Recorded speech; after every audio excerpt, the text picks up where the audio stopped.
usando de consigo, fazendo uma pergunta básica, né? Ela que é fundamental. Conversão. Nos testemunhos sobre a sua conversão. Fala um pouquinho, então, como é que aconteceu, como é que sucedeu a sua conversão? Conversão. Eu fui alcoólatra por aproximadamente 22 anos. E, pessoalmente, anteriormente, eu não gostava de crer. E onde eu trabalhava, sempre ia uma senhora lá, uma irmã, a orar. E eu resistindo, e eu falava para a patroa que não ia ficar. Eu conta, não me interessava, não interessava Deus. E sempre que eu ia orar na empresa lá, eu me retirava. Tanto que cheguei ao cúmulo de a patroa falar assim: Celso, se você não ficar hoje, eu vou te mandar embora. Eu falei assim: homem para cima. Cheguei a esse ponto. Eu não gostava da minha oração, não gostava de crente nenhum. Mas Deus, a gente foi tomando minha vida, e uma vez fui visitar minha mãe, e lá estava a missionária irmã Paula. Quem conhece a igreja Batista Jardim conheceu muito a irmã Paula. E a irmã Paula estava lá cuidando da minha mãe. Minha mãe estava em crise, porque ela tinha perdido meu pai. E a irmã Paula foi lá ajudar ela, aconselhar ela, dar força para minha mãe. E nesse dia eu cheguei, tá? E lá estava a irmã Paula e minha mãe orando. Então, como eu não gostava de oração, não gostava de Deus, não gostava de crente, eu simplesmente só olhei e voltei de novo para minha casa. Eu não falei nada. De outra semana, mesma situação, fui visitar minha mãe. Lá estava a irmã Paula dando força para minha mãe, aconselhando minha mãe, né? Porque ela ainda estava a questão de quase depressão por causa da perda do meu pai. E lá estava a irmã Paula de volta, orando com a minha mãe. Entrei, né? Eu sempre peço a Deus para minha mãe e saí de volta. Outra semana, mesma coisa. E não ia no mesmo dia. Cheguei lá estava a irmã Paula de novo, orando com a minha mãe, aconselhando minha mãe. Daí a irmã Paula faz o segundo pedido: vamos orar? Não recuei, na hora eu sim, vamos. Porque eu já sentia, amo minha mãe, e vi que alguém estava cuidando da minha mãe. Falei: vamos orar sim, eu aceito a oração. Então, aceitei a oração. Daí no mesmo dia me convidaram para mim conhecer a Igreja Batista Cidade Jardim.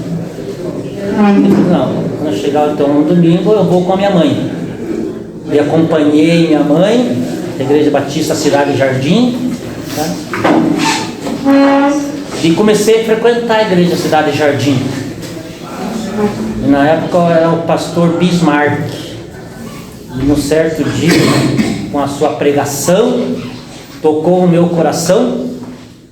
Eu vi que a irmã estava cuidando da minha mãe, o pastor estava cuidando da minha mãe, que a igreja estava cuidando da minha mãe. Daí, na terminada a pregação, senti no coração e levantei minha mão, entreguei minha vida a Jesus. Amém. E fui acompanhado, larguei da bebida, eu era alcoólatra, daqueles em última instância, aquele de dormir na rua, dormir no mato, não querer trabalhar. Acordava tomando e dormia tomando. Então cheguei ao estado. Então o amor de Deus é tão grande que então fui acompanhado, parei de beber, frequentei a escola bíblica também, né? Isso foi no começo de 2010. E no dia 26 de dezembro de 2010, num domingo, fui batizado pelo pastor Bismarck. Amém. Essa é a minha conversão. Amém. Amém? Agora nos fale sobre... Oi, querido, por favor. permissão para Por favor. interromper. Por favor. Os pastores aqui podem levantar a mão só para eu fazer a conferência. Isso. Fechou, gente. Obrigado. Obrigado, querido. Obrigado, dona Lara. Tá bom. Continuando então, amados, agora nós queremos ouvir do candidato o seu testemunho de chamada. Como é que se deu a sua chamada? Então, daí comecei a frequentar na escola EBD, daí fui batizado e eu era contador de formação. Então, fiz ciências contábeis em 93, me formei, fiz pós em 93. Deu mal que eu tinha saído do Banco do Merindos e uma empresa me contratou para ser contador. Daí o pastor ficou sabendo que eu trabalhava como contador. Daí, o mais prático contador estava aqui na tesouraria, né? Daí eu fui chamado, passei ao segundo tesoureiro. E por cristocindência, mas na época não tinha nada a ver, a primeira tesoureira era, que hoje é minha esposa.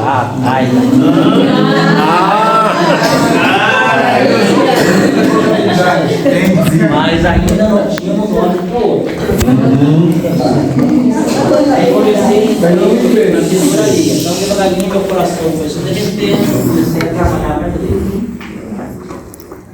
Daí num certo dia minha cunhada Aide mostrou um poder, tem um curso de CFM na Igreja Batista daqui de Curitiba.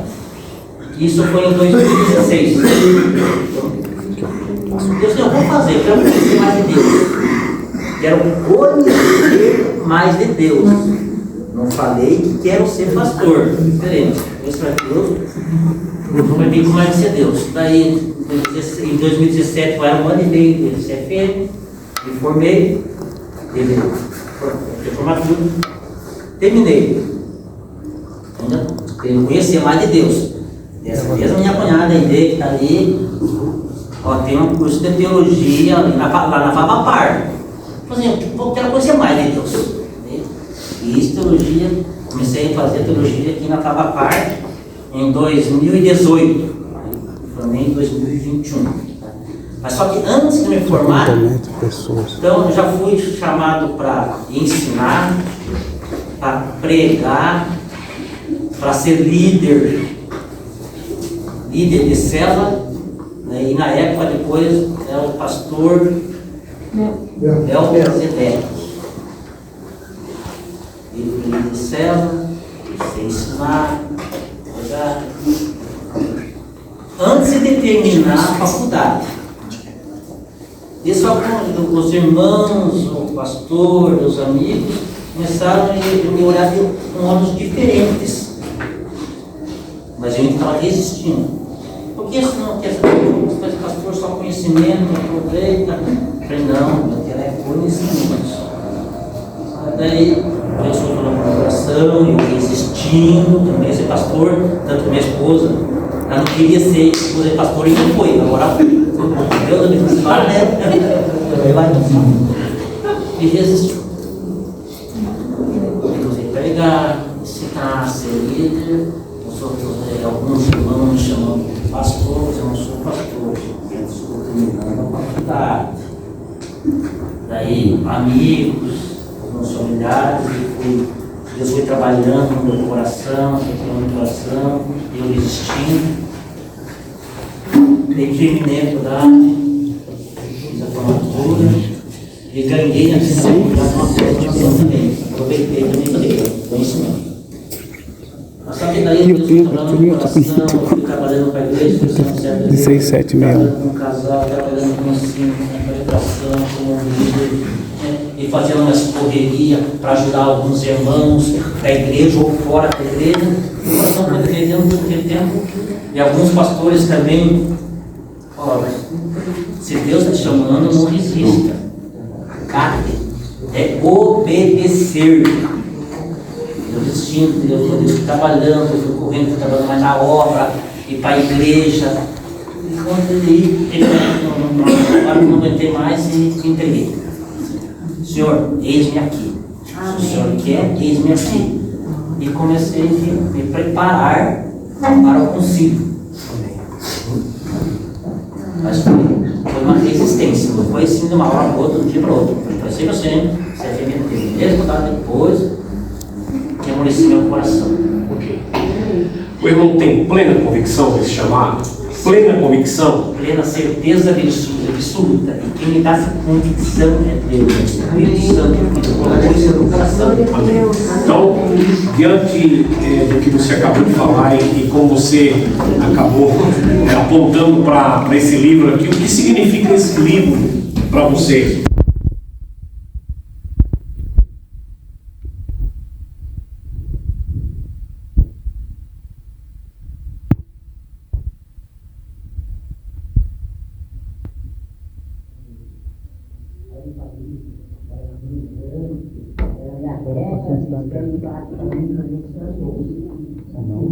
Vamos falar em 3:16.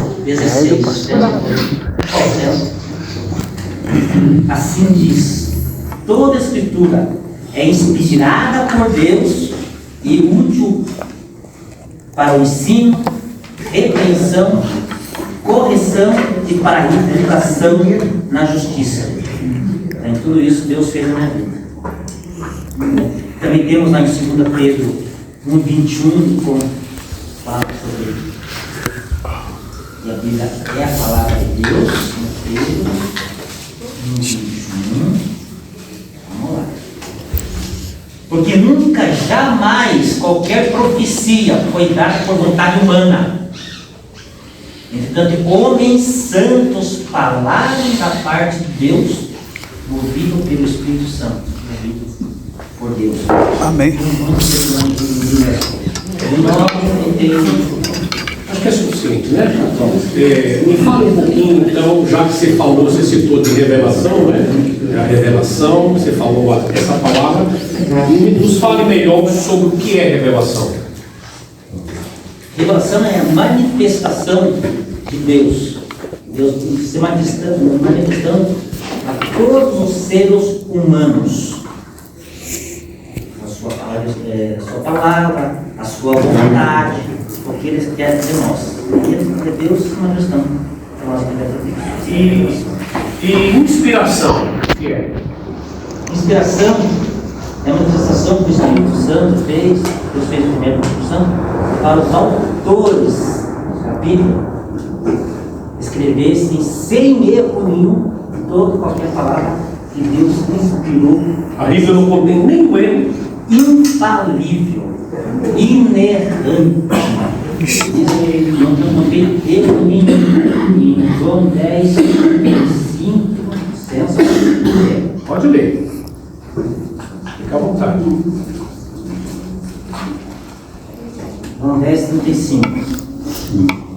Se ele chamou Deus aquilo a quem foi dizer a palavra de Deus, a Escritura não pode falhar.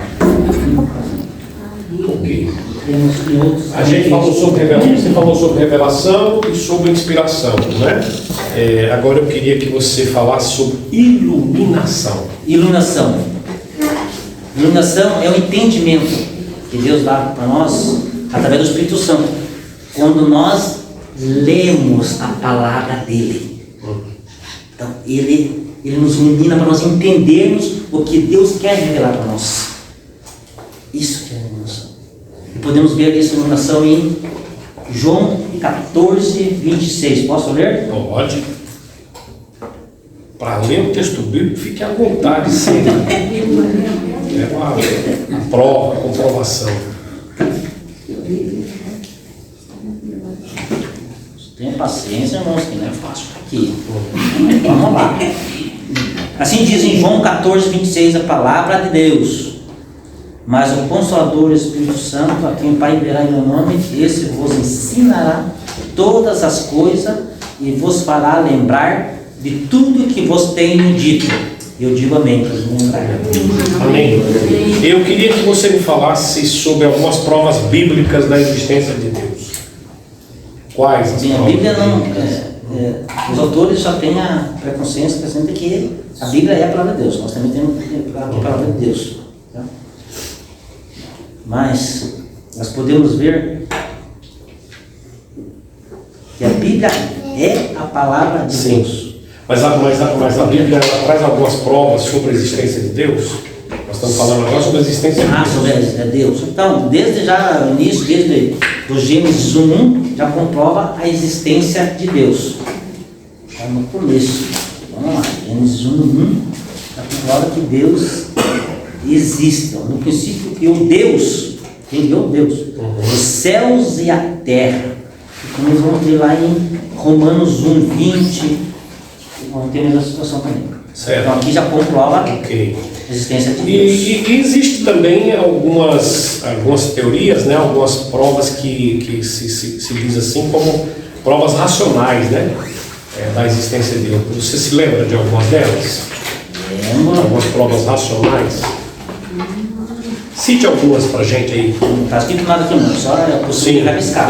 Fique tranquilo. Eu estou de olho aqui, eu sou a representação deles aqui. Fique tranquilo, estou de olho. É só o texto bíblico. Provas racionais. Isso. Temos provas ontológicas, teleológicas, provas históricas, prova moral. Sim. Mas fala um pouquinho então sobre essas citações que você fez. A prova moral é que nós somos seres humanos, somos moralmente já, pelo Espírito Santo, temos a consciência da existência de Deus. Histórica, é a história desde a época de Israel até hoje escrito na Bíblia aqui. Ontológica é que o universo foi criado, será grande, tem que ter alguém maior do que ele para a criação dele. Lembrou de mais alguma? Não tem problema, você já citou, inclusive. Mas tá bom. Vamos para frente então. Defina Deus. O que é Deus para você? Deus para mim. Quem é Deus? Deus é meu Pai, Deus é o Criador para mim. Meu Pai, Deus é o Criador, Ele que nos sustenta, Ele que nos criou. Ele é Espírito pessoal. Ele é muito bom, perfeitamente bom. E podemos, em João 4, 23 e 24, diz assim. Pode ler.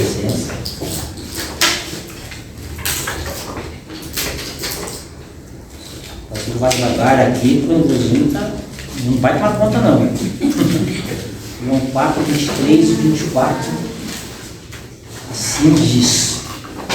Mas vem a hora, e já chegou, em que os verdadeiros adoradores adorarão o Pai em espírito e em verdade. Deus. Porque são estes que o Pai procura para os seus adoradores. 24. Deus é espírito, importa que os seus adoradores o adorem em espírito e em verdade. Fale um pouquinho sobre o que é que você entende como os atributos de Deus. Os atributos de Deus. O que são atributos? Os atributos são as qualidades de Deus. E pode ser E quais são elas? moral e natural. Então, Quais são as morais? as morais que são os atributos morais, né? Certo, morais. Os atributos que ele contribui conosco, que é compartilhado conosco, que ele compartilha conosco. Tá? Isso pode ser sermos santos, sermos justos, sermos verdades. Nós estamos falando dos atributos de quem? De Deus. De Deus. Então, me diga quais são os atributos dele. Naturais e morais. Sim, você está falando dos morais agora. Os né? morais. Cite os morais para a gente poder. Tá. Quais são os atributos morais de Deus? É santo, justo, verdade, amor, fidelidade, bom, reto. Ok. E os naturais? Naturais é aquele atributo que ele não compartilha com o homem, é só dele mesmo. Tá? Que é. No caso, os naturais. Né? Sim.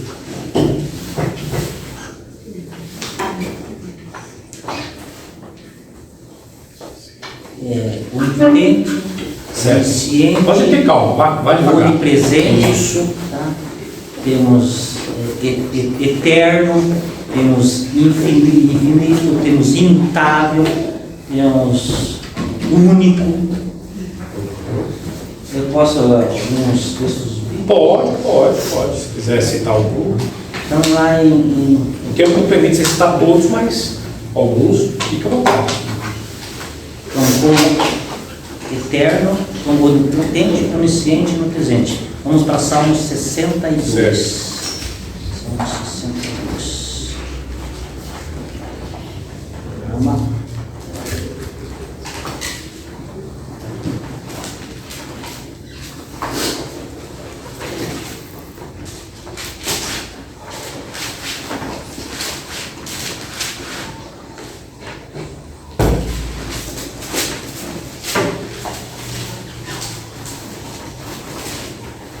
Salmo 62, 11 diz assim: uma vez tal Deus, duas vezes ouvi isto, que o poder pertence a Deus, então, onipotente. Então, Salmo 139, para não ver a onisciência. Onipotência significa o que então? É todo poderoso, pode tudo, menos quanto a sua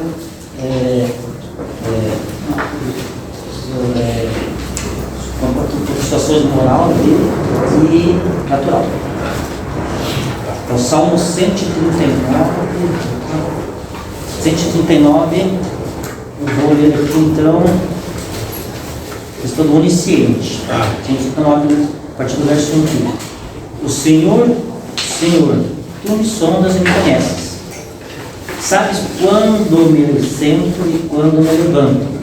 De longe penetra em meu pensamento. Esquadrinha o meu andar e o meu deitar. E conheces todo o meu caminho. Esse fala sobre qual? Onisciência. Ele conhece tudo. Tá certo.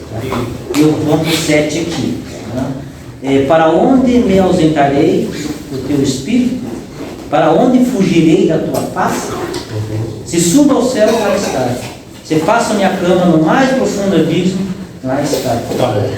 Isso é onipresente. Legal. Onipresente é o que então? Ele está presente em todo lugar, está em todo e qualquer lugar. Ok. Me fala um pouquinho então sobre alguns atributos morais. Você falou, né, que Deus é santo, Deus é bom, Deus é justiça, você já falou, né, também. Morais, isso. Morais. Me fala um pouquinho. Então, O que significa isso? Deus é santo? então Deus é santo, podemos ver em 1 Pedro 2. 1 Pedro 1,15. Deixa eu ver aqui. Santo.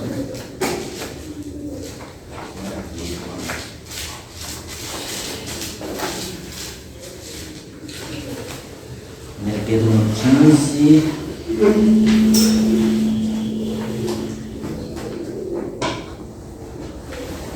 Primeira Pedro 1,15. Pelo contrário, segundo é santo, aquele que vos chamou, tornou-vos santos também vos mesmo em todo o vosso procedimento. Porque está escrito: sede santos, porque eu sou santo. E também temos lá em João 17, 17, Levítico 11, 44. Ah, sua santidade tranquilo, né? Mas algum Tá. algum outro? Não tem. É. Temos mais sim. Prova. Amor. Você conhece? Ele é amor. João 3,16. Você sabe de qual é esse, né? Sabe de qual não? João 3,16? Pelo nervosismo não posso O pessoal tá achando o mundo de tal maneira que Deus o único filho para que Você já todos aqueles que Tá certo. Tô satisfeito. Vamos pra frente. Eu queria que você falasse um pouquinho sobre Trindade. Trindade. Na Bíblia Não está escrito. Está escrito. A palavra Trindade não está. Mas me fale, então o que significa Mas Trindade? tem um texto bíblico que dá para se entender que existe a Trindade. Trindade. E o que é a Trindade? É a manifestação de um único Deus, em essência, em três pessoas: Deus Pai, Deus Filho e Deus Espírito Santo. Então temos vários textos. Eu vou citar aqui João, desculpe. Gênesis 1, 26. Gênesis 1, 26. Vamos lá. Também disse Deus: façamos o homem a nossa imagem e semelhança. Então, façamos já está no plural, indica que estão os três presentes. Certo? Também tem Mateus 3,16. Quais três presentes? Quais três presentes? Deus Pai, Deus Filho e Deus Espírito Santo. Tá? Também em Gênesis 11, lá na Torre de Babel, também desçamos e confundamos. Também está os três presentes. No batismo de Jesus, Mateus 3,16 e 17. Deixa eu até ler esse aqui. Já está citando o local, né? Já está citando o local, tá bom. Mateus 28, 19. Só prova que ele sabe. Isso tá bom. Mateus 18, 19 também adoro que é o ID. A grande comissão, quem não gosta, né? Vamos Tá. Mas tá bom, a Trindade eu já estou satisfeito também. E você já provou, né, biblicamente aí a doutrina, né, o ensino da Trindade. Agora, vamos um pouquinho para frente, eu queria falar um pouquinho sobre pneumatologia. Sabe o que é? É a doutrina do Espírito Santo. Tá certo. Vamos lá, presta atenção. Mas não é do pneu, não? Não. Pneumatologia, né? Então tá. Isso.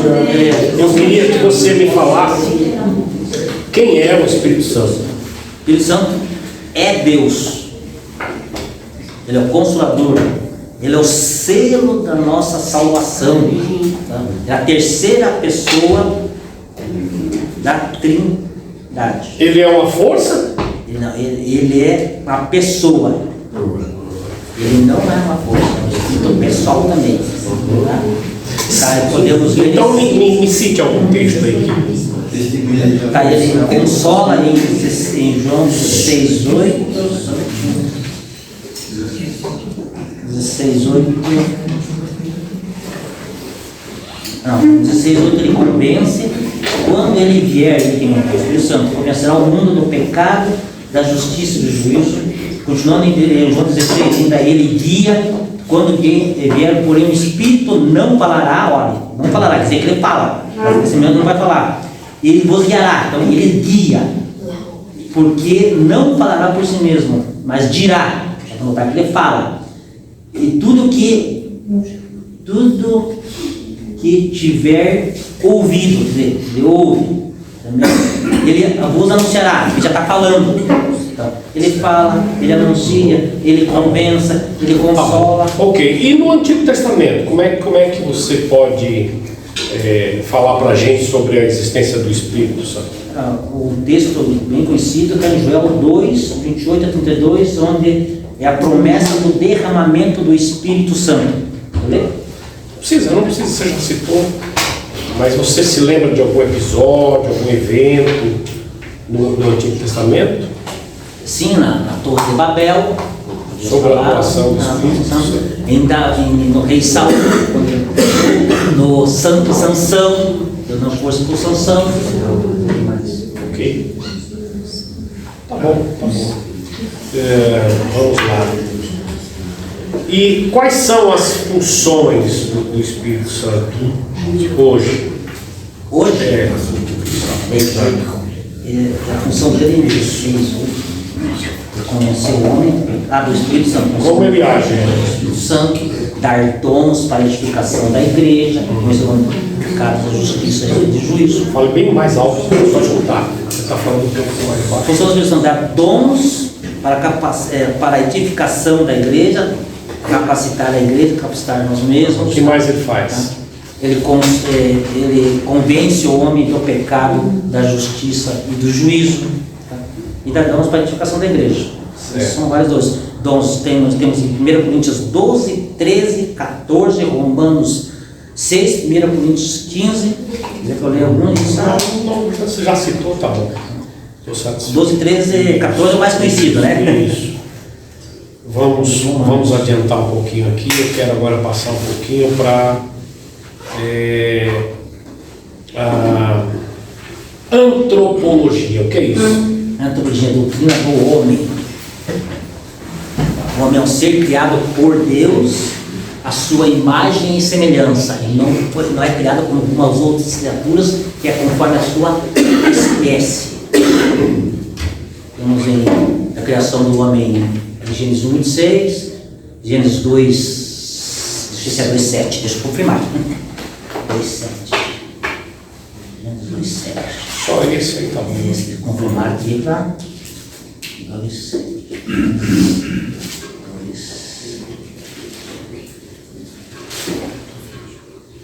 2.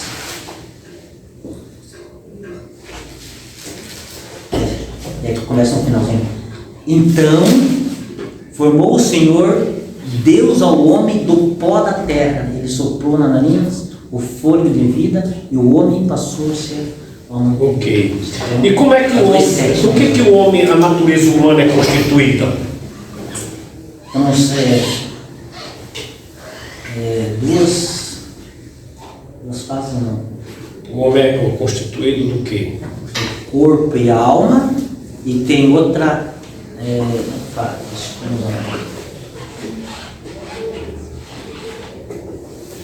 tem uma linha que diz que é corpo e alma, que é dicotomia. Certo. E tem outra linha que diz que é tricotomia, corpo, alma e espírito. Tá, e o que então, que você... dicotomia em Mateus 10:28. Não precisa não. Você já citou, é você que sabe da palavra. Mas tricotomia tá.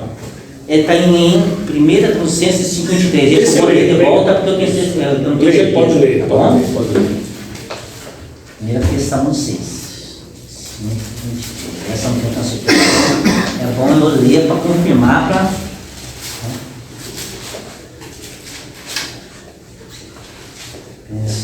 5:23. Glória a Deus. O mesmo Deus da paz vos santifique em tudo, e o vosso espírito, alma e corpo sejam conservados íntegros e irrepreensíveis na vida do Senhor Jesus Cristo. Isso. Ok, vamos então agora para a martiologia. Sabe o que é isso? A martiologia, amar, salvação. A martiologia. Amar, pecado. Então é a doutrina do pecado. Tá, então vamos falar, como é que surgiu o pecado? Pecado, então, no céu lá, surgiu com Satanás. Satanás quis ser igual a Deus. Lá começou o pecado de Satanás. Aqui na terra, o mundo começou com a desobediência de Adão. Ele começou com isso. Tá, eu acho que você quis se referir ao mal, né? A origem do mal, né? O Satanás, é isso? A origem do mal foi no céu, com Satanás querendo ser igual a Deus. E o pecado, você citou, foi aqui com a queda, isso? Com a queda de Adão em Gênesis 3. Mas o que é pecado, afinal? Já que você pecado citou, é errar o alvo, desobedecer a Deus, ir contra a vontade de Deus. Esse é o pecado. Tudo que é contra a vontade, o que Deus ensina, o que a Bíblia ensina, que a palavra ensina, pelo contrário. Mas o homem foi criado perfeito ou foi criado pecado? Ele foi criado perfeito, mas com a queda de Adão se tornou-se pecador e imperfeito. E como foi que se deu essa queda? Foi pela desobediência de Adão. Desobediência. Mas você lembra exatamente como é que foi o processo dessa queda? Como é que se deu? Queria que você citasse assim, como aconteceu, narrasse, biblicamente.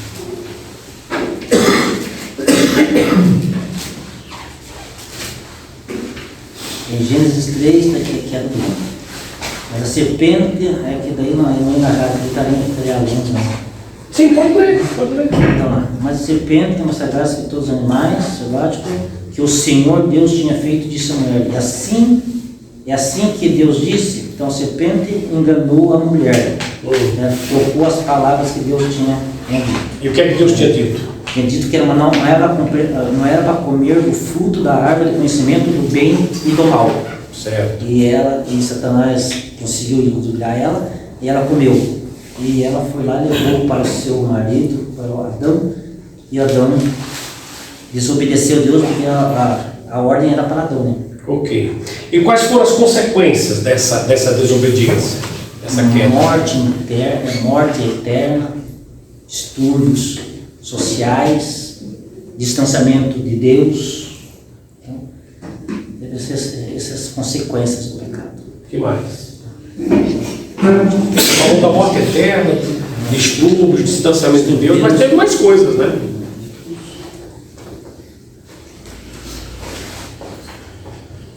Eu lembro, pastor, As consequências do pecado, né? tem a morte eterna. As coisas do pecado é o distanciamento de Deus e a morte eterna, a consequência do pecado. O que mais? Distúrbios sociais, falei já também, né? Sim. É o que eu lembro agora. Não lembrando na frente, sim, no retorno dele. Tá bom. Você não lembra de mais nenhuma? Uma que todos nós temos que passar por ela. Não é a morte eterna? Não. A sofrimento. Não, morte eterna só quem vai ter a morte eterna? Quem não aceitar Jesus como único Senhor e Salvador. Isso. Tá, mas. Se não aceitar, morte. E morte eterna, né? Aham. Mas o que aconteceu quando o homem pecou? Distanciamento de Deus. Distúrbio social, morte eterna.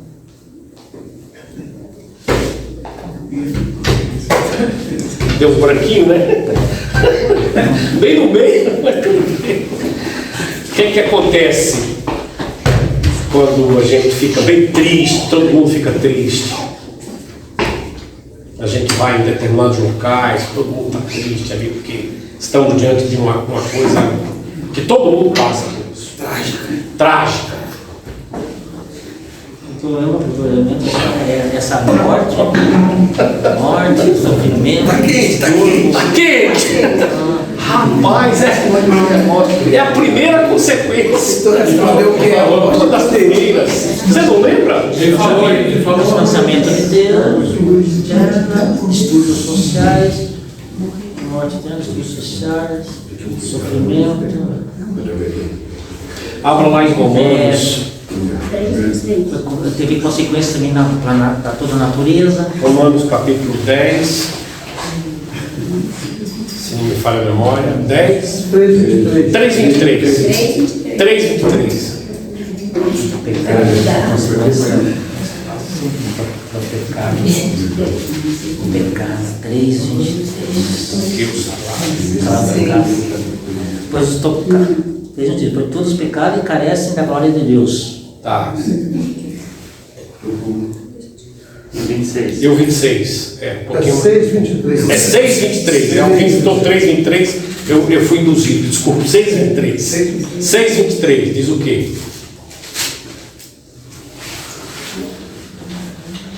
Porque o salário do pecado é morte. Mas o dom gratuito de Deus é vida eterna. Cristo Jesus. Você vai viver sempre aqui? Você vai viver sempre aqui? Não. E o que é que vai acontecer então? Então, vou para o céu. Sim, mas antes de ir para o céu, o que é que vai acontecer? Vou morrer. Ah, então você morre. Sim. Eu também morro. Quem morreu também vai morrer um dia. Então isso é o quê? É a morte. Morte o quê? Física. Era essa que você não estava lembrando, né? Isso, tá. Eu ia perguntar que tipos de morte existem. Quais tipos de morte existem? Morte eterna. Isso, tá bom. Mas já ficou claro que foi, só deu um brancozinho e tal. Foi descontraído. Descontraído, tá bom? Ok, vamos para frente. E aqueles que morrem sem Cristo, vão para onde? Sofrimento eterno, água de fogo, inferno. Tem Deus. Isso.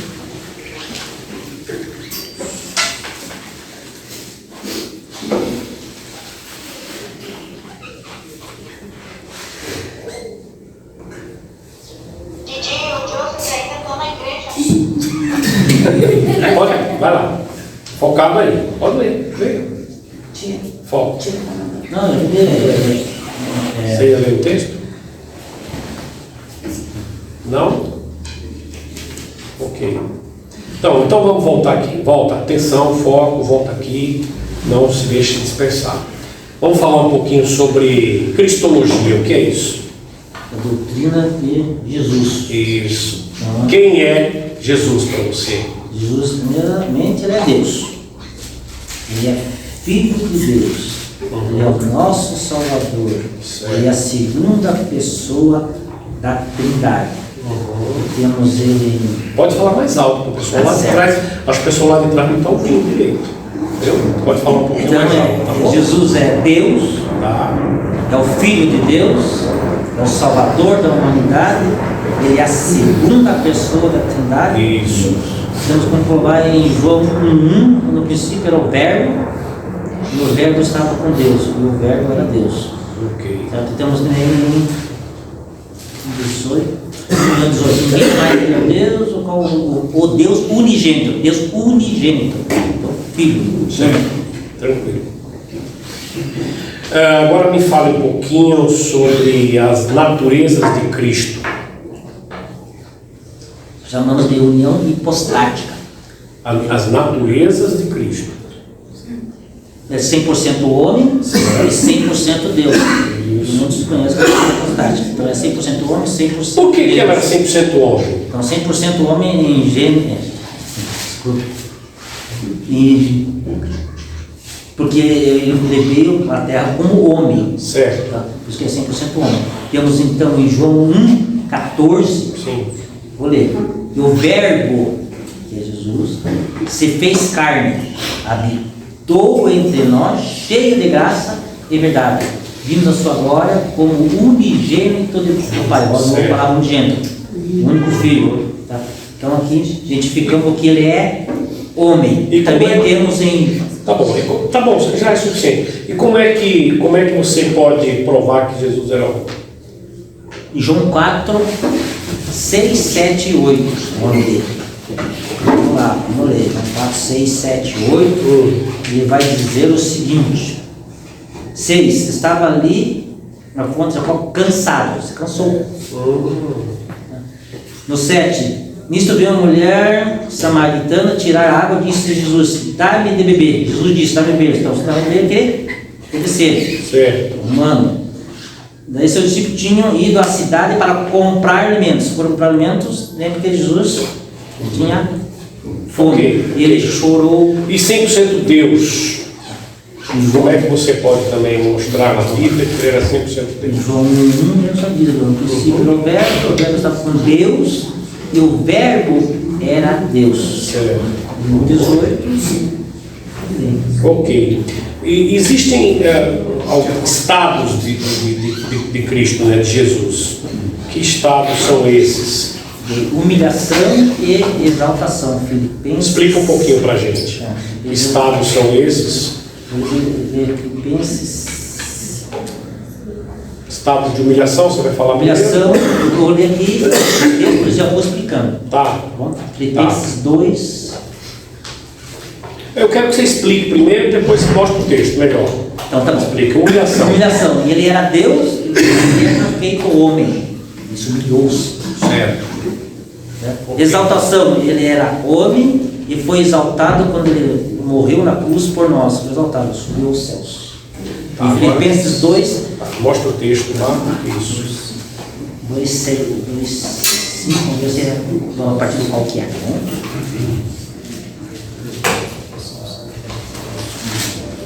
Vamos lá. Então, a partir do verso 5, Filipenses 2, 5. Tá. Tendo em vós o mesmo sentimento que houve também em Cristo Jesus, pois ele, subsistindo em forma de Deus, não julgou como usurpação ser igual a Deus. Antes, a si mesmo se esvaziou, assumindo a forma de servo, tornando-se em semelhança a homens, a humilhação, e reconhecido em figura humana. A si mesmo humilhou, tornando-se obediente até a morte e morte de cruz. Ok, Esse aqui estou satisfeito já. Estou satisfeito. Eu queria que você me falasse um pouquinho sobre os ofícios de Jesus. Jesus tinha ofícios? Sim, 2 ofícios. 2 ofícios. Você falou 2? Não. Tá. Quais os ofícios? Eu não falei número, né? Eu só falei número. Eu perguntei ofícios. Quais são? Foi rei, Tá. Não, fique tranquilo. Não, sacerdote Isso. e profeta. Tá. Certo. Rei, sacerdote e profeta. Ok, rei, sacerdote e profeta. Tá certo. E quer falar um pouquinho de cada um? Então ele reina em mim, ele é nosso rei. O profeta, ele veio trazer a palavra de Deus a nós conhecemos. Certo. Fale Fale mais alto. O pessoal ouvir lá. Você está falando para eles. E sacerdote, ele tira os nossos pecados. Ok. E para você, o que significa Jesus para você? Quem é Jesus para você? Jesus, para mim, Sim. ele deu a grande oportunidade. Para você, quem é Jesus? Significa Jesus para Ele você? deu a grande oportunidade do reconciliamento com Deus, porque ele morreu por mim. Certo. Então ele é o Para me dar a salvação, ele é o Salvador. Então, por meio dele, eu tenho essa condição de ser salvo e ir para a... O que mais ele é seu, além de Salvador? Ele é a fonte da salvação, fonte da... É Salvador, você já falou. Fonte da fé. Sim. Podemos ter fé. Tá bom. Tudo bem. Agora vamos falar um pouquinho sobre salvação, então, né? Já que a gente entrou nessa seara, o que é salvação para você? Salvação é o livramento da morte eterna. É sermos salvos por intermédio do sacrifício de Jesus. Deus se perguntava de eu me livrar da morte eterna. Vou ser pecador, mas pela justificação de Deus, de Jesus, eu posso ser salvo. A salvação é o livramento da morte eterna. Tá, e como é que a gente é salvo, então? Como somos salvos? Pelo sangue, somos salvos, redimidos pelo sacrifício de Jesus. Tá, mas existem alguns elementos da salvação, né? Assim, temos que nos arrepender, temos que ter fé em Cristo, Isso. temos que nos converter. Beleza, então agora já que você falou arrepender, tem que ter fé, eu quero que você fale um pouquinho o que é arrependimento e o que é fé. Fé é a certeza que nós temos da pregação, da palavra, da promessa de Jesus Cristo. Em Hebreus 11:1. Ora, a fé é a certeza de coisas que se esperam, a convicção de fatos que não se veem. Pois pela fé os antigos obtiveram bom testemunho. Pela fé entendemos que foi o universo formado pela palavra de Deus, de maneira que o visível veio a existir das coisas que não aparecem. Tá. E o que é essencial para a salvação, então? Fé em Jesus Cristo. Amém. E existem também alguns elementos que a gente chama de que Deus tem para conosco, né? Eu queria que você falasse um pouquinho sobre isso, que é a graça e a misericórdia. O que significa graça e misericórdia? Graça é ganhar aquilo que não merecemos. O que é? Salvação. E misericórdia é não ganhar aquilo que merecemos. Merecemos o quê? Não ganhar aquilo que merecemos. Tá. Ok. Vamos para frente. Eu queria que você definisse agora conversão, regeneração. Primeiro vamos por parte. Primeiro eu quero que você defina conversão. O que é conversão? Conversão é dar meia volta. É se voltar-se a largar das coisas do mundo. É se voltar-se para Deus, para o caminho de Deus, para o caminho de Jesus. Converter. E regeneração? É nascer de novo, se ser nova criatura, seguir o exemplo de Jesus. Ok. Justificação? A justificação é que Jesus, pela sua morte na cruz, ele me justificou para não ganhar a morte eterna. E santificação é um ato ou é um processo? Ato é um processo. De dia a dia, o homem parecendo cada vez mais com Jesus. Quem é que opera essa santificação na gente? O Espírito Santo. Tá. E glorificação. Glorificação é o ato final, é o que nós estamos aguardando aqui, que nós estamos com Deus, com Jesus. Ok. Vamos para frente. Então você já falou sobre a fonte da salvação.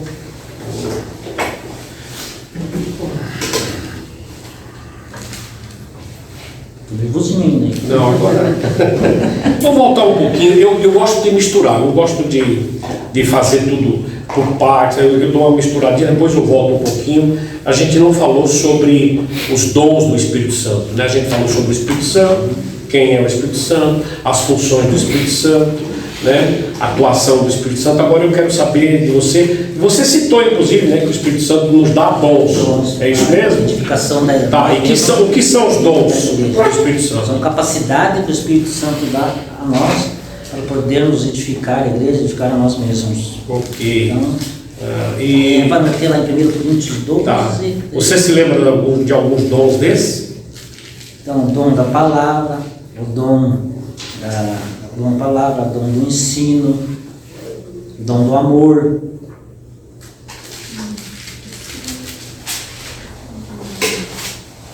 Você se lembra do texto que fala dos dons?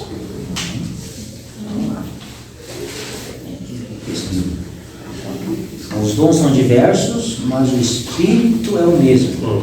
E também há diversidade nos serviços são muito bom, né? Mas o Senhor é o mesmo. A diversidade das ações, mas o mesmo Deus, que opera em todos. E temos também 8 aqui, porque a um é dado, mediante o Espírito, a palavra da sabedoria, ao outro a palavra do conhecimento, no mesmo Espírito a fé, no mesmo Espírito dom de cura. Isso está em 1 Coríntios 12, 8, 9 e 10. Outros de milagres, outros de profecia, outros de discernimento do Espírito, há uma variedade de língua e outra capacidade de interpretação. Ok. Aí falou sobre línguas, né? Você acredita no dom de línguas? É bíblico. É bíblico. Então, nós temos que ser feito com ordem e decência. Você tem o dom? Você tem esse dom? Não. Com línguas não tem, não. Mas se porventura alguém na igreja vier a utilizar-se desse dom, alegando que tem esse dom, qual seria, digamos que você sempre futuro pastor, né? Qual seria a sua atitude, qual seria a sua postura? Então, na nossa igreja lá... Fale alto, pessoal. Lá. Na nossa igreja lá, caso aconteça, eu vou usar o texto de 1 Coríntios 14, 33. Porque Deus não é Deus de confusão, e sim de paz, como em todas a igreja dos santos. Se tiver alguém que fale em línguas, então tem que ter um intérprete. Ok. Então, para você tem que ter intérprete. Também interessante, eu acho, no 14, 40, no 14, 40. Portanto, meus irmãos, procurais com zelo o dom de profetizar, e não privais o falar em línguas. Tudo, porém, seja feito com decência e ordem. Ok. Como é que você então falaria com essa pessoa? Como é que você trataria dessa questão? Fale um pouquinho mais alto, tá certo? O pessoal lá de trás já precisa ouvir. Os pastores que estão lá. Falei, fala 1, 2, e se caso tiver intérprete, ele fale 1 ou 2 palavras no nosso contexto da igreja lá. Mas caso não ter o intérprete, ser direto, não é que cale-se. Mas mesmo que alguém alegue que tem o dom de interpretação, e alguém começar a falar lá, você acha que isso vai ser normal para você? Não, mas é normal porque eu vejo no nosso contexto de igreja, no nosso contexto que estamos hoje lá na nossa igreja, então não é normal falarmos em línguas. Então muitos dos nossos membros, outros membros lá, vão se estranhar. Então, não pode trazer o que é confusão dentro da igreja. É isso que você vai falar com a pessoa, então. Ah, entendi. Tá bom. Ok. E me fala um pouquinho sobre o batismo. Você fala muito do batismo no Espírito Santo, né? Principalmente os nossos irmãos que nós respeitamos das igrejas pentecostais, eles tratam muito desse tema, né? Batismo no Espírito Santo. Batismo no Espírito Santo. O que significa para você? Batismo no Espírito Santo para mim é quando eu creio em Jesus Cristo como meu único e suficiente Salvador. Então o irmão é batizado. Sou batizado. O irmão é batizado no Espírito Santo. Com certeza. O que é então o batismo no Espírito Santo? É o Espírito Santo. É crer em Jesus Cristo como o único e suficiente Salvador. O que é o dom do Espírito Santo, então? O Espírito Santo é o Espírito Santo, é o batismo. Batismo, entendi. Tá bom, legal. Jesus Okay. Cristo. E o que é a plenitude do Espírito Santo? É estar cheio do Espírito Santo, ser movido pelo Espírito Santo. Me prove o que é a plenitude do Espírito Santo. Me prove biblicamente onde é que. Gálatas 5, 22, 23, ter o fruto do Espírito Santo. Tá, aí é o fruto, né? O fruto do Espírito Santo são caracterizados pelo quê? Esses frutos não é evidência que tem no Espírito Santo. O que são? Quais são esses? Gálatas 5. Quais são as características desse fruto? Lê o texto, Agora lê eu vou ler o texto, é importante, lê o texto, eu quero que você leia. É bem alto. Então você está dizendo que quem tem a plenitude do Espírito Santo tem essa caracterização, é isso? Também tem. Tá. Vamos lá. 5, 23, 24 minutos. Tá. Já li aqui. Não, desculpe, é 5, 22, 23. Tá. Mas o fruto do Espírito é amor, alegria, paz, longanimidade, benignidade, bondade, fidelidade, mansidão, domínio próprio. São esses aspectos aí, né? Que caracterizam, né? Que a pessoa tá o quê? Cheia, é isso? Que tem no Espírito Santo. Tá bom. Ser dominado pelo Espírito Santo. Tá. Ser deixado pelo Santo levar a nossa vida. Ok, agora vamos para um pouquinho escatologia. O que é isso? Que palavra é essa? Escatologia. Fim dos tempos. Escatologia é o quê? Fim dos tempos, segunda vinda de Jesus. Vamos lá. Eu quero que você me fale sobre a segunda vinda de Jesus. O que é a segunda vinda de Jesus? Explique. Apocalipse. Explique primeiro. Primeiro explique, depois lê o texto. O que é a segunda vinda de Jesus? Quando Jesus vai vir para arrebatar, levar os salvos para com ele ao céu. Salvos para a eternidade. E aí o texto que você quer? Apocalipse 1:7. Eis que vem com as nuvens e todo olho verá, até quantos vão transpassar, e todas as tribos da terra se lamentarão sobre ele, certamente. Amém. Daí vamos ter também Mateus 16. Deixa eu só confirmar.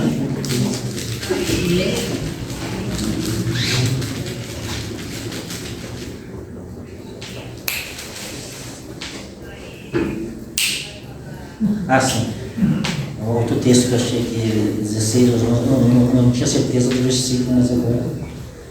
Mateus 16, porque o Filho do Homem, Jesus, há de vir na glória de seu Pai, com seus anjos, então retribuirá a cada um. Ok.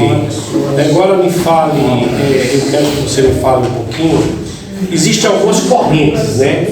Algumas correntes, algumas teorias sobre o milênio. Você se lembra delas? São 3 correntes. Tem o amilenismo, o pós-milenismo e o pré-milenismo. Tá. Dá para falar? Qualquer um dos 3 guarda a vinda. O pessoal pode falar, né? Aqui alguém tossiu, mas o pessoal ouviu. Comum aos 3, aguarda a vinda de Jesus Cristo. Vai ter o juízo final. Salvos vão para o céu. E os ímpios para o inferno. E Jesus vencerá no final. O amilenismo, desde a primeira vinda de Jesus, já estamos no amilenismo. Ele não é literal, é simbólico. O amilenismo. Pós-milenismo também é simbólico, não é literal. O único literal é o pré-milenismo. Tá. E qual é a corrente que você mais simpatiza? O amilenismo. Tá certo. Ok. E o que é e qual a finalidade do juízo final? É julgar julgar os vivos e os mortos para o céu ou o inferno. É o julgamento. Você lembra de algum texto que mostra esse juízo final?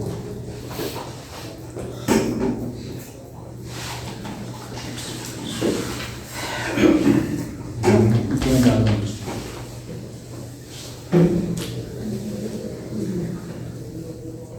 Não estou lembrado agora. Mas Não lembra de nenhum agora, no texto? momento agora. Não lembrado.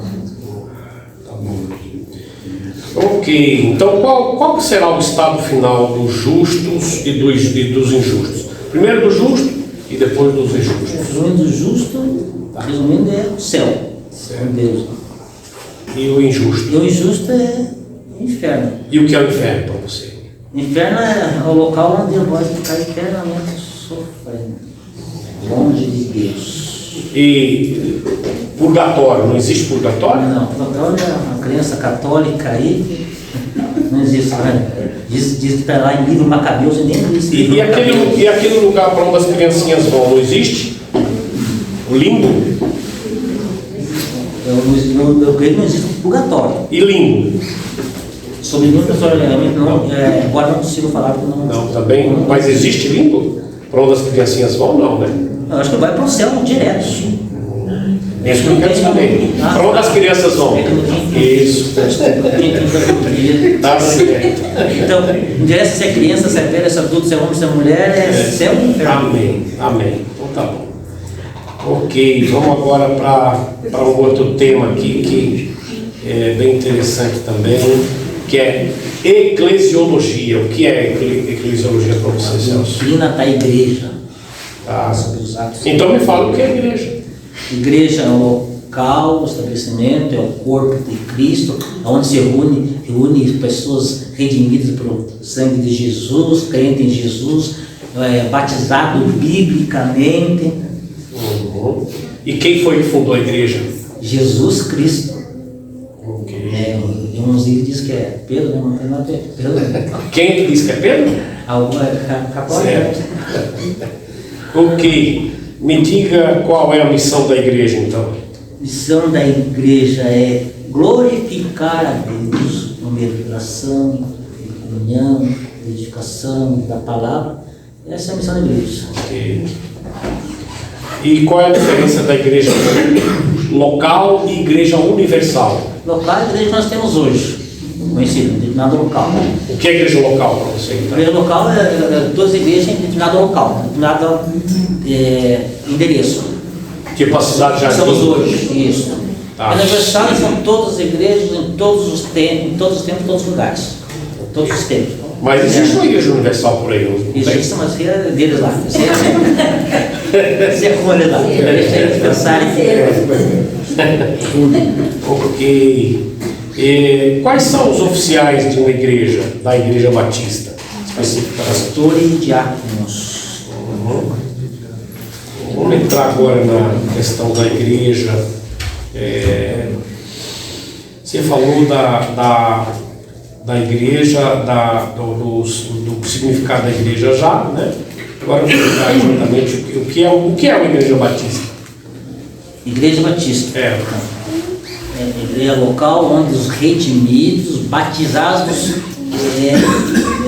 conforme a palavra de Deus, por imersão, redimidos em Jesus Cristo, salvos em Cristo, crentes em Jesus Cristo, como seu único Salvador, batizados por imersão. Esse é o E você se lembra das teorias do surgimento de uma igreja batista? Temos três teorias. Tem o JJ, João, Jerusalém e Jordão. Temos os anabatistas, do século XVII. E temos os separatistas ingleses também do século XVII, que vêm lá de 1608. Ok. E me fala um pouquinho sobre as características que distinguem uma igreja batista. Separação de Estado e Igreja, Bíblia como única fé de regra e prática, ceia como memorial, batismo por imersão.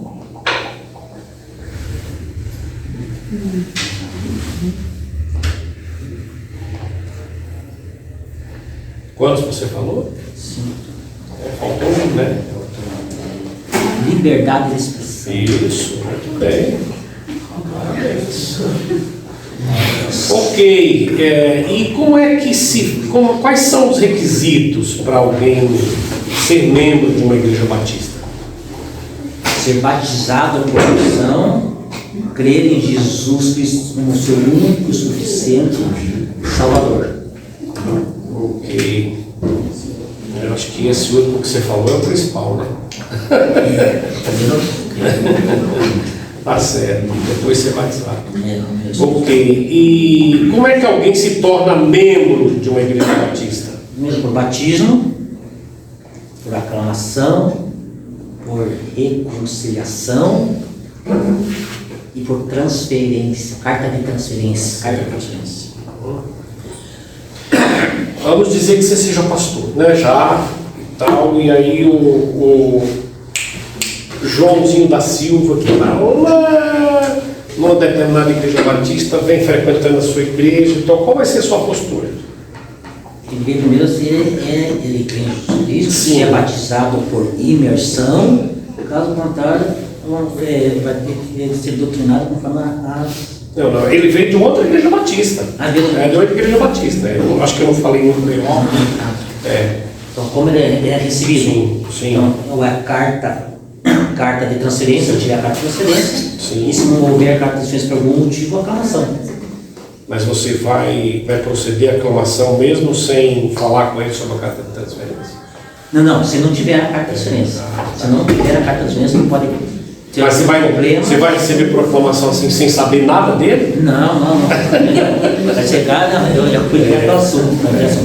Então, vai chegar, vamos conversar, vamos entender se faz parte. Se ele disse que é lá da igreja do Guatupê, por exemplo. Vou ligar lá para o pastor do Guatupê. Isso eu queria saber. Vou ligar para o pastor Reginaldo. Para saber, né? Para constar a situação. Agora, e se ele veio de uma igreja adventista? Adventista do sétimo dia. Ele vai ter que passar por. Ele disse que veio de uma igreja adventista e está lá frequentando. E aí qual vai ser o seu procedimento? Então, os meninos vai ter que frequentar um estudo, umas palavras referentes à doutrina batista. E você vai ter que Ele disse, claro. Ele vai ter que saber tudo como funciona a igreja batista. Isso. Primeiro saber se ele é convertido mesmo, né? E depois ele vai pro. Vai fazer o quê? Depois Ele ensina o doutrinamento batista. Ensina o doutrinamento batista. Mas que mais? Não, se ele não é. A profissão de fé. Isso. Batizado por imersão. Batizado, tá certo. Ok. Vamos lá. Qual é a forma de governo de uma igreja batista? Governo democrático congregacional. Então, a Assembleia Batista. Legal. Ok. Como é que sai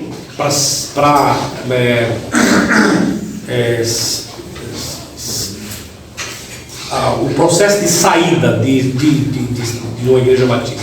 Processo de exclusão de uma igreja batista. A própria exclusão. Isso. Como é que alguém sai, deixa de ser membro de uma igreja batista?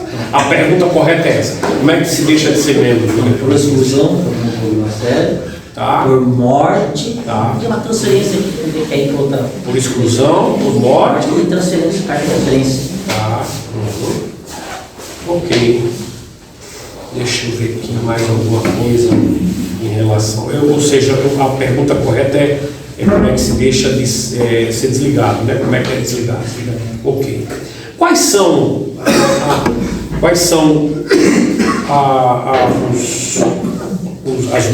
os dois formas de se tornar membro de igreja batista? Você já falou, mas eu quero que você repita. De uma igreja batista. Quais são as duas maneiras que alguém se torna membro da igreja batista? Duas? Quais são as maneiras? Desculpa. Qual é a maneira que alguém se torna membro da igreja batista? Qual a maneira? Carta de transferência. Sim, você já falou. Por batismo. Por aclamação. Certo. E por reconciliação. Certo. E quais são as ordenanças? Quais são as ordenanças? Isso, deixa eu abrir para você. Quais são as ordenanças de uma igreja batista? Tem a ceia e o batismo. Isso. Ceia, o Senhor e batismo. Ok. O que quais são os tipos de ceia que você pode nos mencionar? Livre, ultra livre, restrita e ultra restrita. Tá, me explica um pouquinho de cada uma dessas. Então, a livre, todos podem participar. A restrita, Livre, todos. Vamos de novo. Ultra livre, todos podem participar. Ultra livre, todos podem participar, independentemente de credo, é isso? Tá. Ultra livre. Ultra livre. Tem a livre, que são os batizados. Tá? Tem a restrita, que é a da denominação. E a ultra restrita, que é local. Ou seja, só que é membro local. Isso, Tá, isso que é tá isso. certo. Beleza. Ok, e essa ideia do poder da ceia, né? O que significa na verdade a ceia? Eu queria que você nos A morte e explicasse. a ressurreição de Jesus é o memorial só. Só um memorial. Memorial. Ela não transfere nenhum tipo de poder, Não, como por exemplo a consubstanciação. Não, ele não se transforma e não nem contém. Ok.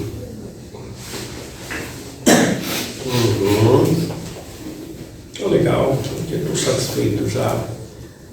Como é que é formada a liderança estatutária de uma igreja batista? Normalmente é o pastor, que é o presidente, Certo. ele tem o vice-presidente, ele tem o primeiro tesoureiro, o segundo tesoureiro, o primeiro secretário, o segundo tesorário, e em alguns casos também temos os diáconos. Legal. E como é que as igrejas se relacionam umas com as outras? Cooperação, amor, oração, amizade.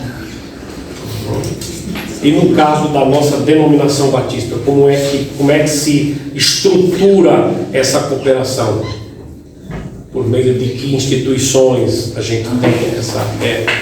Lá temos as ordens dos pastores, temos as convenções, as associações, tem uma aliança mundial. Tá. A associação, me explique melhor. Associação no Grande Curitiba, por exemplo, a associação da cidade. Sim. E temos as convenções, tá, estaduais. Tá. Aí tem a nacional, né? E temos convenção, como é que se chama? Convenção Batista Brasileira, Certo. Convenção Tá bom. Batista do Estado. Certo. E temos a Ordem dos Pastores do Brasil, também do Estado. Legal. E também E como é que se financia tudo isso? Como é que se sustenta financeiramente tudo isso? através dos dízimos e ofertas, onde a igreja, as igrejas locais, né, cooperam para a convenção com 10% e as sucessões de 9%. Tá, você falou aí da forma de se sustentar uma igreja, né? Não, Então vamos lá, vamos estruturar melhor a minha pergunta. Como é que se sustenta uma igreja? Como é que funciona? dízimos e ofertas. Tá. A igreja sustenta com dízimos e ofertas. A igreja local. Certo. E você é dizimista? Graças a Deus. Certo. Tá. E aí depois, então, dízimos e ofertas. Certo. E aí a igreja, ela participa dessa estrutura denominacional como? Cooperando com 10% para a pensão desse dízimo. Como é que se chama esse plano? Plano associativo e plano cooperativo. Isso. Associativo é da associação. Associação, esse aqui é um determinado percentual, mas não Isso. fica. Legal. E o plano cooperativo tem uns 10% do entrada da igreja local. Legal. Bom, agora eu vou voltar um pouquinho, para a questão da demonologia. A gente falou um pouco, só uma ou duas perguntas, mas eu quero ir mais um pouco além. Você, por que eu faço essa mistura? Porque muitas vezes as pessoas, né, ficam numa questão de sequência, aí para a gente sair um pouco disso, né? Preocupado com sequência. Para mim, sequência não é. Sequência é do diabo. Essa sequência. Mas vamos lá, fora da sequência mesmo aqui. O que é o diabo? Quem é o diabo? Já é um anjo caído que quis ser igual a Deus. E os demônios? São seguidores. Certo. E você, o que é possessão? Possessão Você acredita na possessão? Que alguém pode ser possesso? Acredito. Tá. E se não for cristão, Sim. Quem é cristão, batizado pelo Espírito Santo, não existe a possessão, porque não tem como ser possesso com o Espírito Santo. Certo. Você já teve alguma experiência, Celso? Já com alguém possesso? Teve. Como é que você procedeu? Eu expulsei em nome de Jesus, sem conversinhas. Sem conversinha? Sem entrevistando, não. Dando ibope? Deixando ele testar, não. Deixando testar, não. Legal. E o que é que você me diz desses eventos aí miraculosos, né, no meio do povo evangélico, como dente de ouro, gargalhada santa, sopro do Espírito, cola do Espírito, paletó que derruba e outros fenômenos semelhantes? O que é que você me diz disso? Eu digo que é um engano de Satanás. É um serviço de Satanás que está procedendo nesse negócio. Certo. Não tem nada a ver com o Espírito Santo. Ok. Como é que você pretende se relacionar com os seus futuros colegas pastores? Cooperação, simplesmente oração, Certo. encontro, cooperação, amor, fraternidade. E em relação, em relação à denominação? Porque eu tenho visto você presente aí em quase todas as reuniões, né, pastor Cláudio? Ele está presente, né? Beleza. Agora, depois que você se tornar pastor, isso vai continuar acontecendo? Se você for aprovado. Aprovado? Eu quero procurar cada vez mais, estar mais junto com os pastores, pegar experiência, amar, aprender mais. Ô Celso, e se porventura você, digamos que porventura você caia num pequeno equívoco, né? E de repente algum pastor perceba, ou o pastor Cláudio, eu, o Reginaldo, o Valmir, ou qualquer outro, e chegue para você para conversar, para dizer: Celso, eu acho que rapaz, aqui você está. Qual vai ser sua postura? Qual vai ser sua reação? Eu vou ouvir, sentar, ouvir, para ver o que está acontecendo naquele tempo que eu não esteja percebendo. Conversar e ouvir, está lugar. Ok. E aí vou voltar agora para um outro tema que não tem nada a ver. Eu queria saber qual é a sua posição sobre a pessoa homossexual, homoafetiva. Eu sou contra isso aí, mas eu amo a pessoa. Você é contra a prática, né? Prática. Entendi. Mas como é que você vai tratar? Vou tratar com amor, vou dar atenção, vou orar. E você vai ensinar a igreja a acolher uma pessoa que chegar lá. Vou ensinar como é o correto contar. Certo. Nossa palavra. Ok. Sem conversinha. Sem conversinha. Sobre divórcio, qual é o seu posicionamento? Eu sou estritamente contra o divórcio. Porque o casamento foi feito para durar eterno. Mas, nos casos, né, que é quatro vezes um homem aí. São exceções, né? E sobre o aborto? Também contra. O aborto tem poder de tirar a vida. Tá. E sobre a pena de morte? Mesma situação também. Contra, o único que tem poder. E sobre usar o revólver? Se for policial. Policial pode, né? Profissão. Sim, eu estou brincando. Isso aí depende de pessoa para pessoa, né? Estou brincando aqui, é só para quebrar o dedo, tá? Ok. E sobre sexo antes do casamento? Um jovem vai perguntar para você: pastor Celso, olha, eu estou com uma dificuldade assim e tal, como é que você vai orientar ele? Bem Contra a palavra, contra a obediência, contra a vontade de Deus. Se tiver vontade, e case, não tem o que fazer. Tem que conforme a palavra. Sexo e casamento, contra. E sobre a igreja com a política? Todos nós já somos seres políticos, né?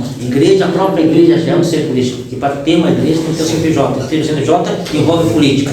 Então, não sendo em questão partidária, Isso. se envolvendo com pessoa política, Você então entende que a igreja não pode se misturar com essa política partidária. Né? partidária. Legal. Isso aí, sim, embora eu não ser político, não vou fugir disso.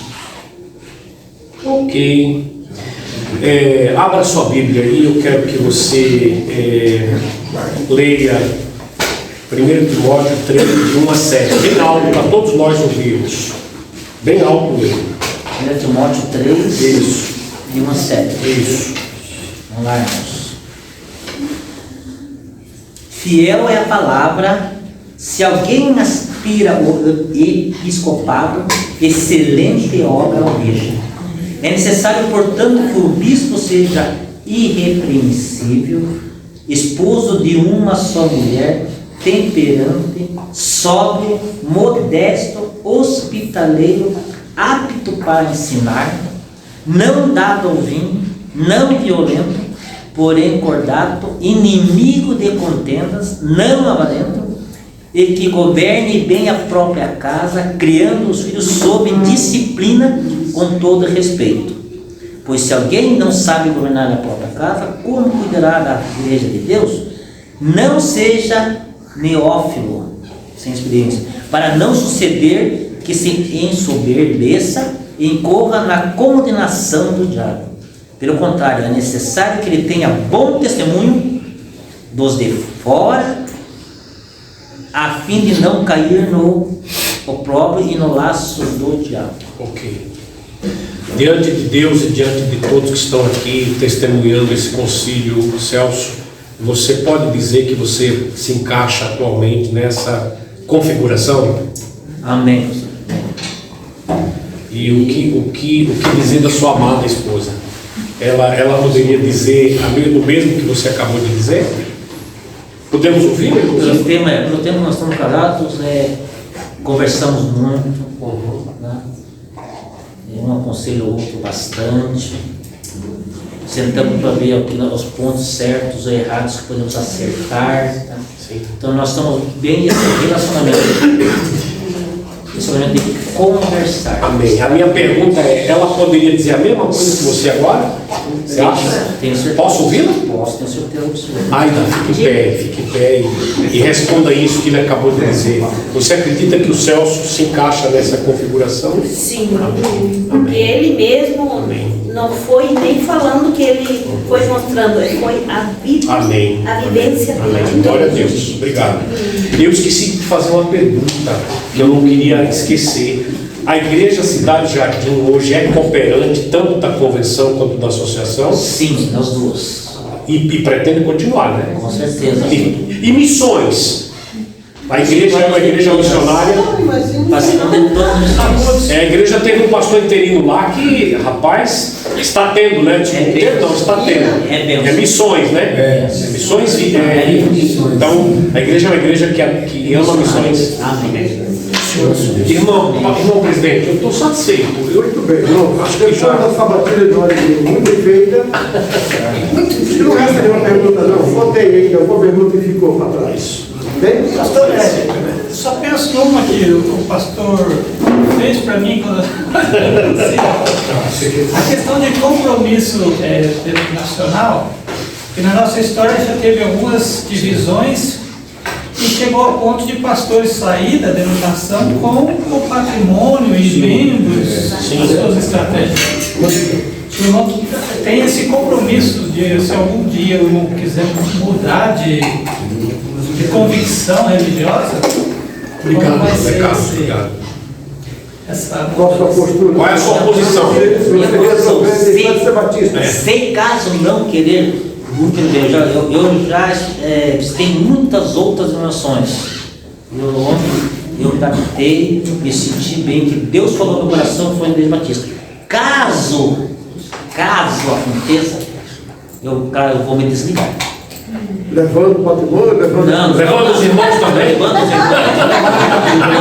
Levando o patrimônio, porque eu já tenho experiência na minha convivência pastoral. Isso vai. Já teve convivência, já tenho experiência em casa, aconteceu isso que ele falou. Mas eu jamais Eu só não fiz essa pergunta porque eu presenciei a postura dele diante de uma situação como essa. E ele permaneceu batista, fiel a... Mas enfim, obrigado. Pastor, irmão Celso, ciente de que todos os pastores aqui ganham mais do que 10 salários mínimos.